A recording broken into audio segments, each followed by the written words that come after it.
हिमाचल के राज्यपाल श्री राजेंद्र आर्लेकर जी, लोकप्रिय और ऊर्जावान मुख्यमंत्री श्री जयराम ठाकुर जी, पूर्व मुख्यमंत्री धूमल जी, केंद्र में मंत्री परिषद के मेरे सहयोगी अनुराग जी, संसद में मेरे साथी श्री सुरेश कश्यप जी, किशन कपूर जी, बहन इंदु गोस्वामी जी और हिमाचल के कोने कोने से यहां पधारे मेरे प्यारे भाइयों और बहनों,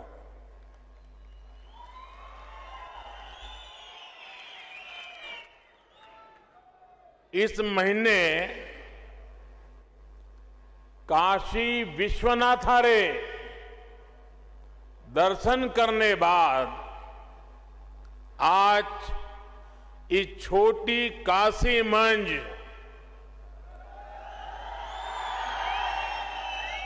बाबा भूतनाथरा, पंचवक्त्रारा, महामृत्युंजयरा आशीर्वाद लेने रा मौका मिलिया।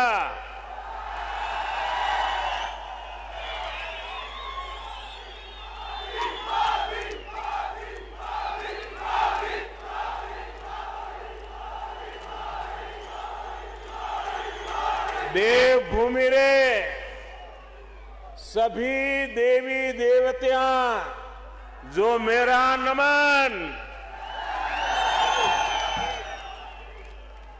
साथियों,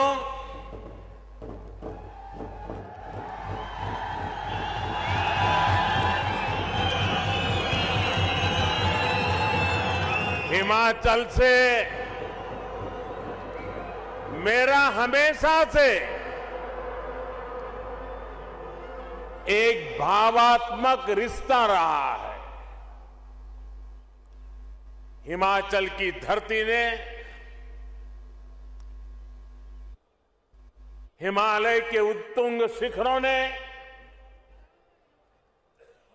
मेरे जीवन को दिशा देने में अहम भूमिका निभाई है।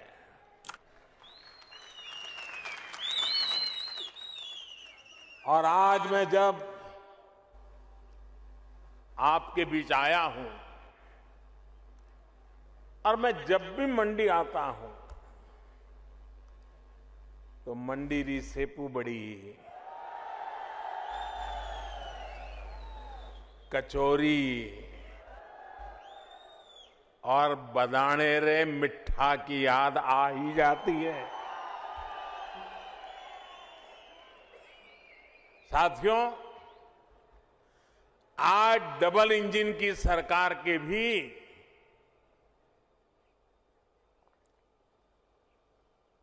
4 साल पूरे हुए हैं। सेवा और सिद्धि के इन 4 सालों के लिए हिमाचल के जनता जनार्दन को बहुत बहुत बधाई देता हूं। और इतनी बड़ी तादाद में और ऐसी कड़ाके की ठंड में हम सबको आशीर्वाद देने के लिए आना, इसका मतलब ही है कि इन 4 साल में हिमाचल को तेज गति से आगे बढ़ते हुए आपने देखा है। जयराम जी और उनकी परिश्रमी टीम ने हिमाचल वासियों के सपनों को पूरा करने के लिए कोई कोर कसर नहीं छोड़ी है। इन 4 वर्षों में 2 साल हमने मजबूती से कोरोना से भी लड़ाई लड़ी है और विकास के कार्यों को भी रुकने नहीं दिया। बीते 4 सालों में हिमाचल को पहला एम्स मिला। हमीरपुर, मंडी, चंबा और सिरमौर में 4 नए मेडिकल कॉलेज स्वीकृत किए गए।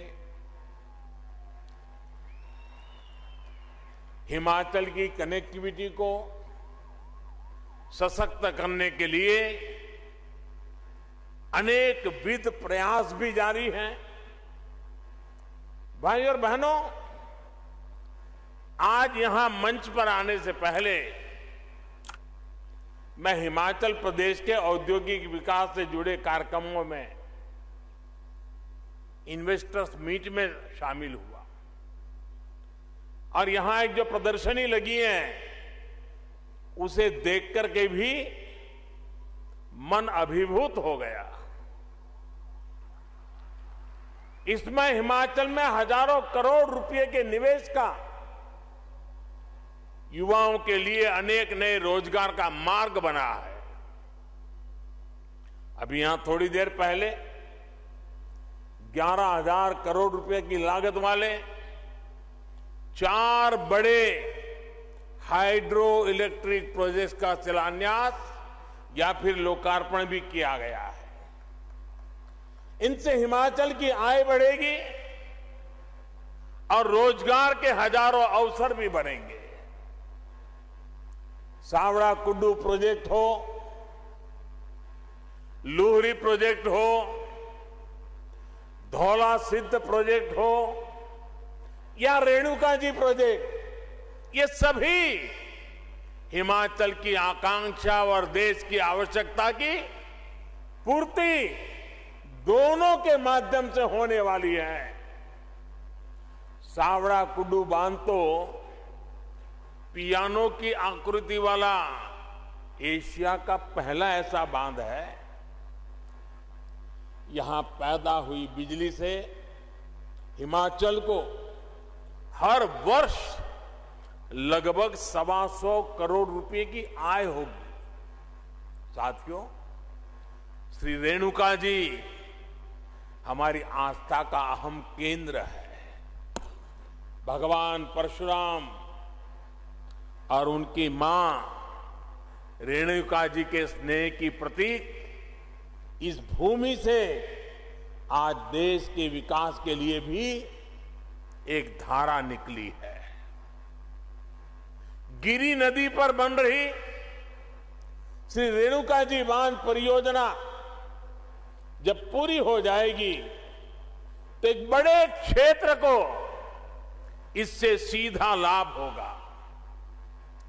इस प्रोजेक्ट से जो भी आय होगी उसका भी एक बड़ा हिस्सा यहीं के विकास पर खर्च होगा। साथियों, देश के नागरिकों का जीवन आसान बनाना, ईज ऑफ लिविंग हमारी सरकार की सर्वोच्च प्राथमिकता है और इसमें बिजली की बहुत बड़ी भूमिका है। बिजली पड़ने के लिए, बिजली घर के काम निपटाने के लिए, बिजली उद्योगों के लिए, और इतना ही नहीं, अब तो बिजली मोबाइल चार्ज करने के लिए, उसके बिना कोई रह ही नहीं सकता। आप जानते हैं हमारी सरकार का ईज ऑफ लिविंग मॉडल पर्यावरण के प्रति सचेत और पर्यावरण की रक्षा करने में भी मदद कर रहा है। आज यहां जो हाइड्रो पावर प्रोजेक्ट्स का शिलान्यास और लोकार्पण हुआ है वो भी क्लाइमेट फ्रेंडली न्यू इंडिया की तरफ देश का एक मजबूत कदम है। आज पूरा विश्व भारत की इस बात की प्रशंसा कर रहा है कि हमारा देश किस तरह पर्यावरण को बचाते हुए विकास को गति दे रहा है। सोलर पावर से लेकर हाइड्रो पावर तक, पवन ऊर्जा से लेकर ग्रीन हाइड्रोजन तक हमारा देश रिन्यूएबल एनर्जी के हर संसाधन को पूरी तरह से इस्तेमाल करने के लिए निरंतर काम कर रहा है। मकसद यही है कि देश के नागरिकों की ऊर्जा जरूरतों को पूरा करने के साथ पर्यावरण की भी रक्षा हो और भारत अपने लक्ष्यों को किस तरह प्राप्त कर रहा है उसका एक उदाहरण देश की बढ़ती इंस्टॉल इलेक्ट्रिसिटी कैपेसिटी भी है। साथियों, भारत ने 2016 में ये लक्ष्य रखा था कि वो साल 2030 तक अपनी इंस्टॉल इलेक्ट्रिसिटी कैपेसिटी का 40% नॉन फोसिल एनर्जी सोर्स से पूरा करेगा। आज हर भारतीय को इसका गर्व होगा कि भारत ने अपना ये लक्ष्य इस साल नवंबर में ही प्राप्त कर लिया है। यानी जो लक्ष्य 2030 का था, भारत ने वो 2021 में ही हासिल कर लिया। ये है आज भारत के काम करने की रफ्तार, हमारे काम करने की रफ्तार। साथियों, पहाड़ों को प्लास्टिक की वजह से जो नुकसान हो रहा है, हमारी सरकार उसे लेकर भी सतर्क है। सिंगल यूज प्लास्टिक के खिलाफ देशव्यापी अभियान के साथ ही हमारी सरकार प्लास्टिक वेस्ट मैनेजमेंट पर भी काम कर रही है। प्लास्टिक कचरे को रिसाइकिल करके आज उसका इस्तेमाल सड़क बनाने में हो रहा है।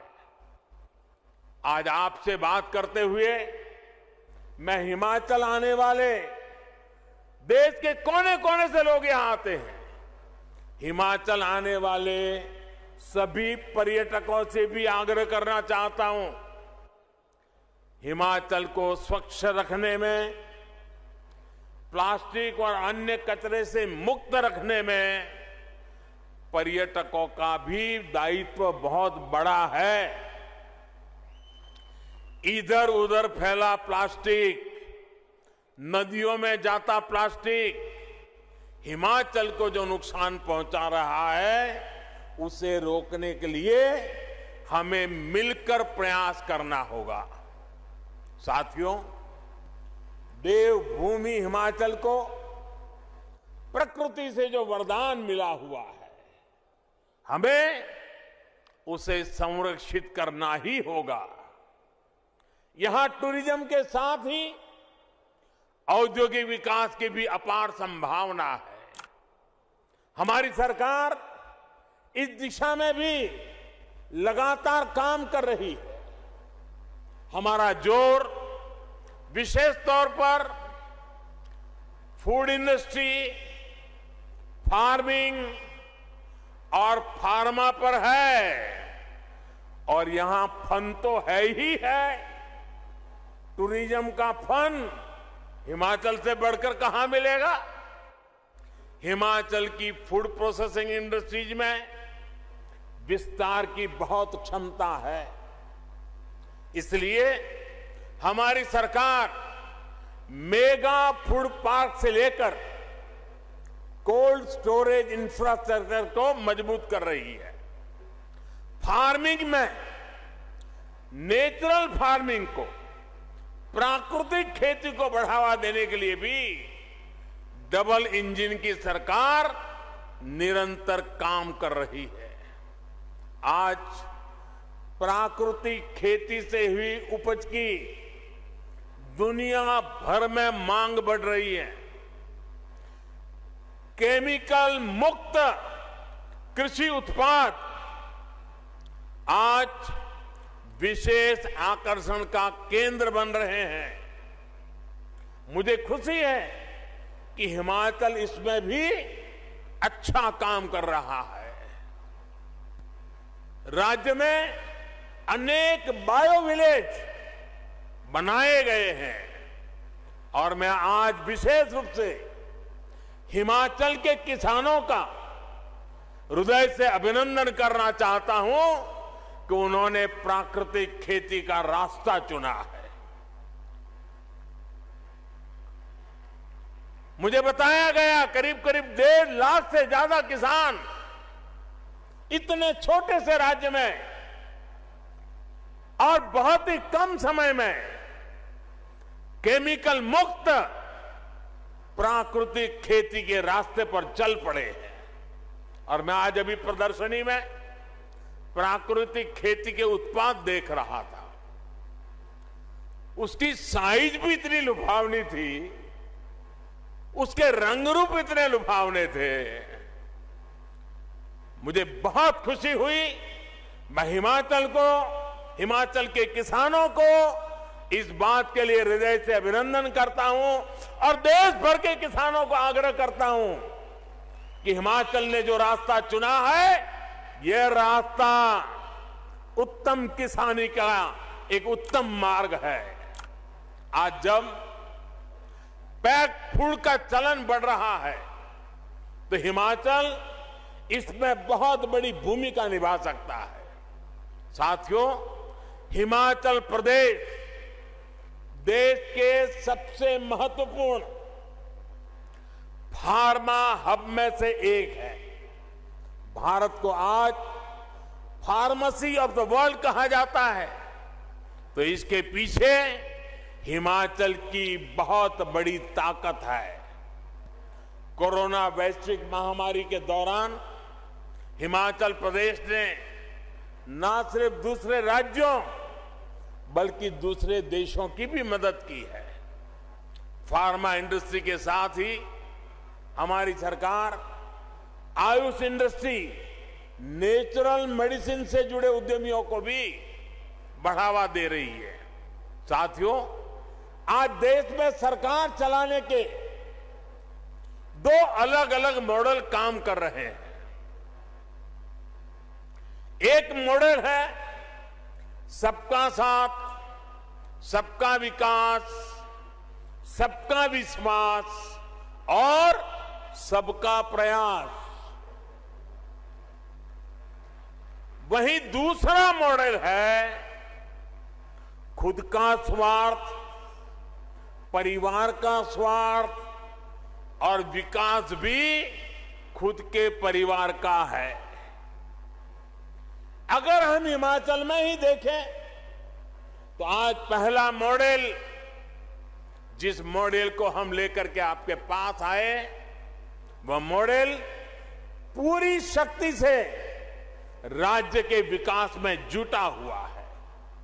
इसी का परिणाम है कि हिमाचल ने अपनी पूरी वयस्क जनसंख्या को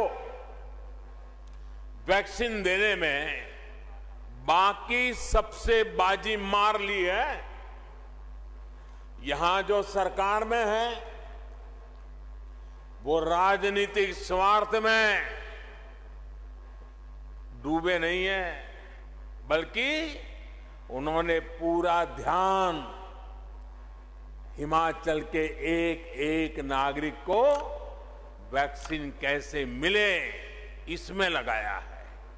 और मुझे एक बार वर्चुअली इस काम में जुटे लोगों से बात करने का सौभाग्य मिला था।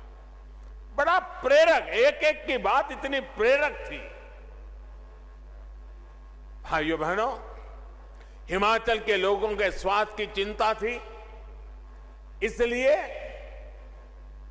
दूर दराज के क्षेत्रों में भी कष्ट उठा करके भी सबने वैक्सीन पहुंचाई। ये हमारा सेवा भाव, लोगों के प्रति दायित्व का एहसास है। यहां सरकार ने लोगों के विकास के लिए अनेक नई योजनाओं को लागू किया है और केंद्र सरकार की योजनाओं का भी बेहतर तरीके से विस्तार कर रही है। ये दिखाता है कि हिमाचल सरकार को लोगों की, गरीबों की कितनी चिंता है। साथियों, आज हमारी सरकार बेटियों को बेटों के समान अधिकार देने के लिए काम कर रही है। बेटा बेटी एक समान, और इतनी बड़ी मात्रा में माताएं बहनें आई हैं तो उनके आशीर्वाद हमें इस काम के लिए ताकत देते हैं। बेटा बेटी एक समान। हमने तय किया है कि बेटियों की शादी की उम्र भी वही होनी चाहिए जिस उम्र में बेटों को शादी की इजाजत मिलती है। देखिए, सबसे ज्यादा तालियां हमारी बहनें बजा रही है।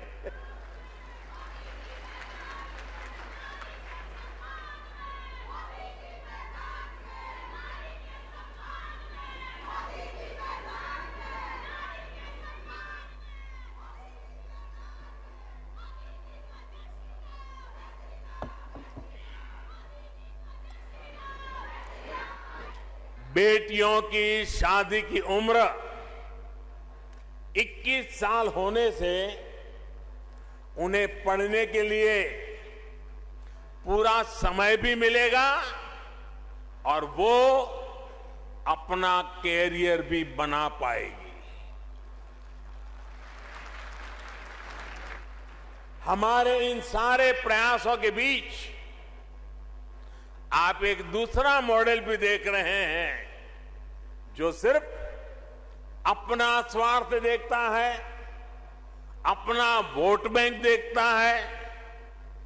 जिन राज्यों में वो सरकार चला रहे हैं उसमें प्राथमिकता गरीबों के कल्याण को नहीं बल्कि खुद के परिवार के कल्याण की ही है। मैं जरा चाहूंगा, देश के पंडितों से आग्रह करूंगा, जरा उन राज्यों का वैक्सीनेशन का रिकॉर्ड भी जरा देख लीजिए। उनका वैक्सीनेशन रिकॉर्ड भी इस बात का गवाह है कि उन्हें अपने राज्य के लोगों की चिंता नहीं है। साथियों, हमारी सरकार पूरी संवेदनशीलता के साथ, सतर्कता के साथ आपकी हर आवश्यकता को ध्यान में रखते हुए निरंतर काम कर रही है। अब सरकार ने तय किया है कि 15 से 18 साल के बच्चे बीच जो बच्चे हैं, बेटे बेटियां हैं, उनको भी 3 जनवरी सोमवार से वैक्सीन लगाना शुरू हो जाएगा।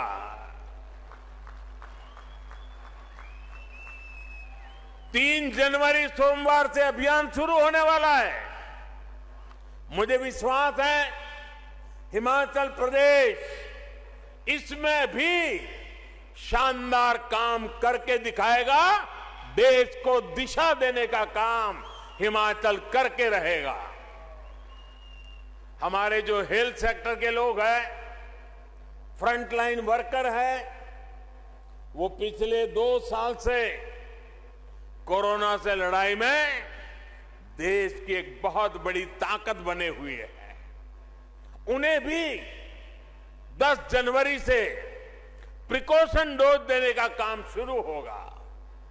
60 साल से ऊपर के बुजुर्ग जिन्हें पहले से गंभीर बीमारियां हैं, उन्हें भी डॉक्टरों की सलाह पर प्रिकॉशन डोज का विकल्प दिया गया है। ये सारे प्रयास हिमाचल के लोगों को सुरक्षा कवच तो देंगे ही, यहां के लिए जरूरी टूरिज्म सेक्टर को भी बचाने में और आगे बढ़ाने में ये बहुत मदद करेंगे। साथियों, हर देश में अलग अलग विचारधाराएं होती हैं, लेकिन आज हमारे देश के लोग स्पष्ट तौर पर दो विचारधाराओं को देख रहे हैं। एक विचारधारा विलंब की है, दूसरी विचारधारा विकास की है।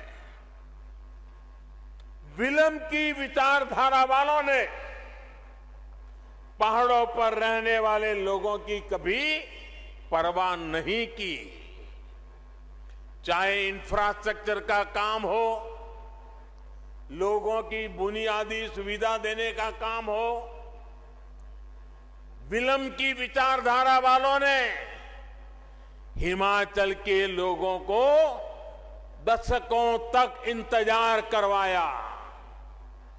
इसी वजह से अटल टनल के काम में बरसों का विलंब हुआ। रेणुका जी परियोजना में भी 3 दशकों का विलंब हुआ। उन लोगों की विलंब की विचारधारा से तद्दन अलग हमारा कमिटमेंट सिर्फ और सिर्फ विकास के लिए है, तेज गति के विकास के लिए है। हमने अटल टनल का काम पूरा करवाया। हमने चंडीगढ़ से मनाली और शिमला को जोड़ने वाली सड़क का चौड़ीकरण किया। हम सिर्फ हाईवे और रेलवे इंफ्रास्ट्रक्चर ही विकसित नहीं कर रहे, बल्कि अनेकों जगह हम रोपवे भी लगवा रहे हैं। हम दूर दराज के गांवों को प्रधानमंत्री ग्राम सड़क योजना से भी जोड़ रहे हैं। साथियों, बीते 6-7 सालों में जिस तरह डबल इंजन की सरकार ने काम किया है, उससे हमारी बहनों के जीवन में विशेष तौर पर बहुत बदलाव आया है। पहले खाना बनाने के लिए लकड़ी के इंतजाम में हमारी बहनों का बहुत समय बीत जाता था। आज घर घर गैस सिलेंडर पहुंचा है। शौचालय की सुविधा मिलने से भी बहनों को बहुत राहत मिली है। पानी के लिए यहां की बहनों बेटियों को कितनी मेहनत करनी पड़ती थी, ये आपसे बेहतर और कौन जानता है। एक समय था जब पानी का कनेक्शन पाने के लिए ही कई कई दिनों तक सरकारी दफ्तर के चक्कर लगाने पड़ते थे। आज सरकार खुद पानी का कनेक्शन देने के लिए आपके दरवाजे पर दस्तक दे रही है। आजादी के 7 दशक में हिमाचल में 7 लाख परिवारों को पाइप से पानी मिला था। 7 दशक में 7 लाख परिवारों को। सिर्फ 2 साल के भीतर ही, और वो भी कोरोना काल होते बावजूद भी, 7 लाख से अधिक नए परिवारों को पाइप से पानी मिल चुका है। 7 दशक में 7 लाख कितने? 7 दशक में कितने? जरा उधर से भी आवाज आए, कितने? 7 दशक में 7 लाख। और हमने 2 साल में दिए 7 लाख और नए। कितने दिए? 7 लाख घरों में पानी पहुंचाने का काम अब लगभग 90% आबादी के पास नल से जल की सुविधा है। डबल इंजन सरकार का यही लाभ होता है। केंद्र सरकार का एक इंजन जिस योजना को शुरू करता है, राज्य सरकार का दूसरा इंजन उस योजना को तेज गति से आगे ले जाता है। अब जैसे आयुष्मान भारत योजना का उदाहरण है, इस योजना को आगे बढ़ाते हुए राज्य सरकार ने हिम केयर योजना शुरू की और ज्यादा लोगों को 5 लाख रुपए तक के मुफ्त इलाज के दायरे में लाई। इन योजनाओं में हिमाचल के लगभग 1.25 लाख मरीजों को फ्री इलाज मिल चुका है। इसी प्रकार यहां की सरकार ने उज्ज्वला योजना के लाभार्थियों का विस्तार गृहिणी सुविधा योजना से किया, जिससे लाखों बहनों को एक नई मदद मिली। केंद्र सरकार इस मुश्किल समय में जो मुफ्त राशन पहुंचा रही है, उसको तेजी से हर लाभार्थी तक पहुंचाने का काम भी राज्य सरकार यहां कर रही है। साथियों, हिमाचल वीरों की धरती है। हिमाचल अनुशासन की धरती है। देश की आन बान और शान को बढ़ाने वाली धरती है। यहां के घर घर में देश की रक्षा करने वाले वीर बेटे बेटियां हैं। हमारी सरकार ने बीते 7 वर्षों में देश की सुरक्षा बढ़ाने के लिए जो काम किए हैं, फौजियों, पूर्व फौजियों के लिए जो निर्णय लिए हैं, उसका भी बहुत बड़ा लाभ हिमाचल के लोगों को हुआ है। 1 रैंक 1 पेंशन का दशकों से अटका हुआ फैसला, विलंब वाली नीति, वो अटका हुआ फैसला हो या फिर सेना को आधुनिक हथियार और बुलेट प्रूफ जैकेट देने का काम, ठंड में परेशानी कम करने के लिए जरूरी साधन संसाधन देना हो या फिर आने जाने के लिए बेहतर कनेक्टिविटी, सरकार के प्रयासों का लाभ हिमाचल के हर घर तक पहुंच रहा है। साथियों, भारत में एक बार पर्यटन और तीर्थाटन आपस में जुड़ते चले जा रहे हैं। तीर्थाटन में हिमाचल का जो सामर्थ्य है, उसका कोई मुकाबला नहीं है। ये शिव और शक्ति का स्थान है। 5 कैलाश में से 3 कैलाश हिमाचल प्रदेश में है। इसी प्रकार हिमाचल में कई शक्तिपीठ भी है। बौद्ध आस्था और संस्कृति का भी अहम स्थान यहां मौजूद है। डबल इंजन की सरकार हिमाचल की इस ताकत को कई गुना बढ़ाने वाली है। मंडी में शिव धाम का निर्माण भी इसी प्रतिबद्धता का परिणाम है। भाइयों और बहनों, आज जब भारत आजादी का अमृत महोत्सव मना रहा है, तब हिमाचल भी पूर्ण राज्य का दर्जा मिलने की स्वर्ण जयंती वर्ष मना रहा है। यानी ये हिमाचल के लिए नई संभावनाओं पर काम करने का भी समय है। हिमाचल ने हर राष्ट्रीय संकल्प की सिद्धि में अग्रणी भूमिका निभाई है। आने वाले समय में भी ये उत्साह जारी रहेगा। एक बार फिर विकास और विश्वास के 5वें वर्ष की ओर नव वर्ष की मंगल कामनाएं, आपको अनेक अनेक शुभकामनाएं। इतना प्यार देने के लिए, इतने आशीर्वाद देने के लिए मैं फिर एक बार इस देवभूमि को प्रणाम करता हूं। मेरे साथ बोलिए, भारत माता की